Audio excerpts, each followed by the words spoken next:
Aduh, pening lah. Dari tadi aku baca asbab nuzul. Tapi apa benda sebenarnya ni? Hahaha. Ish kau ni. Buku dah terbalik pun tak perasan. Belajar ke termenung? Ish kau ni, janganlah usik aku. Aku memang tak faham. Dah lah esok aku dah bentang ni. Aduh, hai. Kenapa bising-bising ni? Si Rafi ni pening pasal asbab al-nuzul. Ish, kalau tak faham, tanya je. Jangan simpan sorang-sorang. Itulah. Tolonglah aku.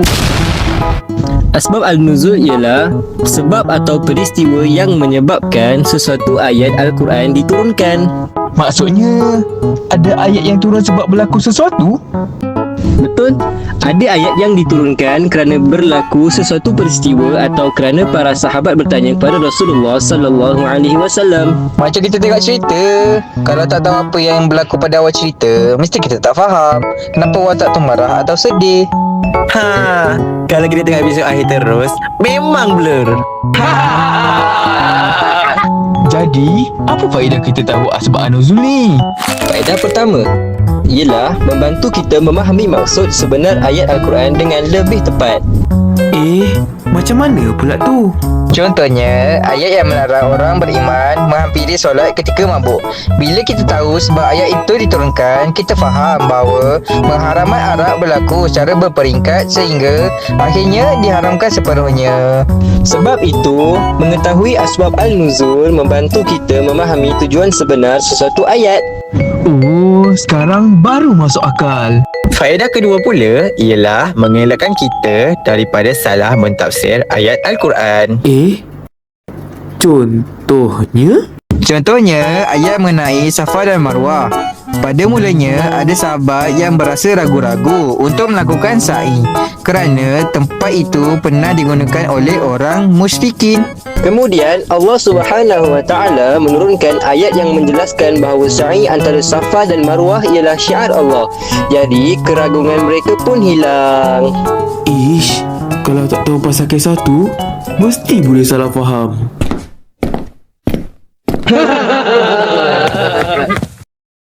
Baiklah, faedah ketiga ialah menunjukkan hikmah dan kebijaksanaan Allah dalam menurunkan ayat Al-Quran.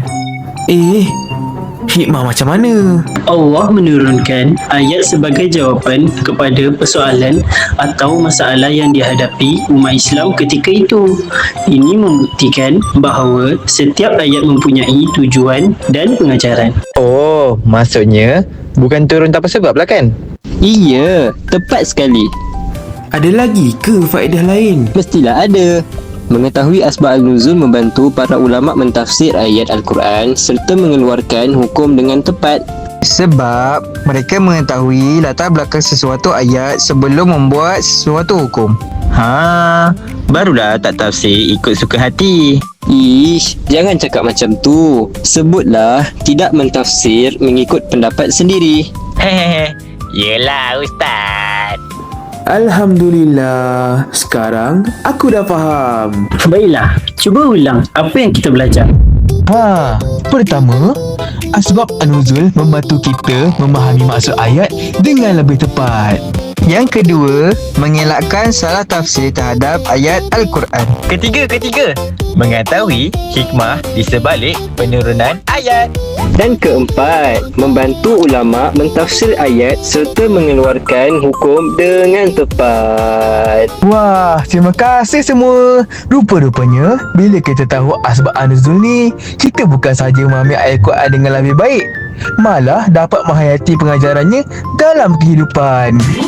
Semoga kita sentiasa mencintai, memahami dan mengamalkan Al-Quran.